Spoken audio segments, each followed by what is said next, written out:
Americans are heading to the polls after weeks of record-setting early voting. Key battleground states could decide who wins the presidential race between President Donald Trump and former Vice President Joe Biden. And some states are just now beginning to count a flood of mail-in ballots, meaning election results could take days to be announced. We will make America great again. Thank you, Pennsylvania. Thank you, Pennsylvania.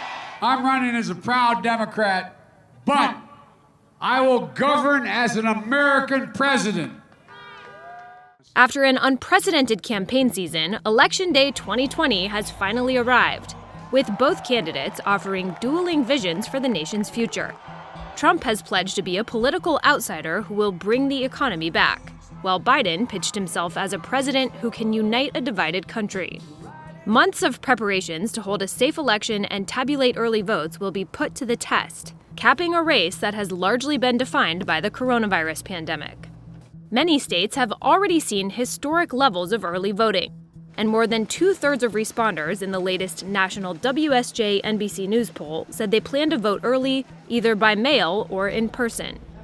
You two have a duty to vote. Polls indicate that supporters of Biden are more likely to have voted early, while supporters of Trump are more likely to vote in person on Election Day. Get your friends, get your family, get your neighbors, get your co-workers, get your boss, grab them by the tie, say, let's go, boss. And get out and vote. Turnout will also impact other key races. Republicans are defending their Senate majority, which is up for grabs as 14 seats are now considered competitive.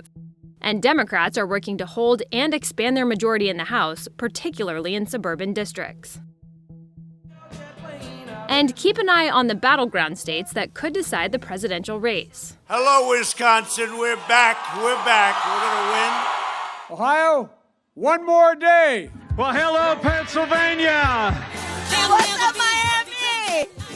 Key states to watch include the western states of Nevada and Arizona, the midwestern state of Iowa, southern states Texas, Georgia, Florida, and North Carolina, and perhaps most importantly, the Great Lakes states of Wisconsin, Michigan, Ohio, and Pennsylvania.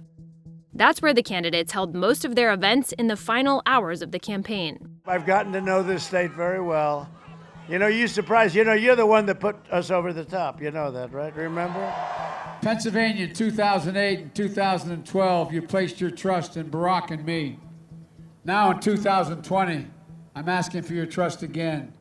While the most recent WSJ NBC News national poll shows Joe Biden with a 10-point lead, the race could hinge on states that President Trump flipped by slim margins 4 years ago. In 2016, Trump won Michigan by less than 11,000 votes, Wisconsin by less than 23,000 votes, and Pennsylvania by about 44,000 votes. Put your ballot right over here. And what about results?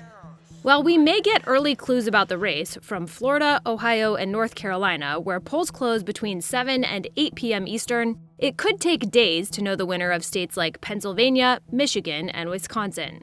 That's because laws in those states say election officials couldn't count mail-in ballots ahead of this week. In some states, ballots that arrive after Election Day may also be counted as long as they're postmarked by November 3rd. The late tallying rules have both parties preparing for legal battles. We should know the result of the election on November 3rd, the evening of November 3rd. That's the way it's been, and that's the way it should be. What's going on in this country? I don't care how hard Donald Trump tries. There's nothing, let me say it again, there's nothing that he can do to stop the people of this nation from voting in overwhelming numbers and taking back this democracy.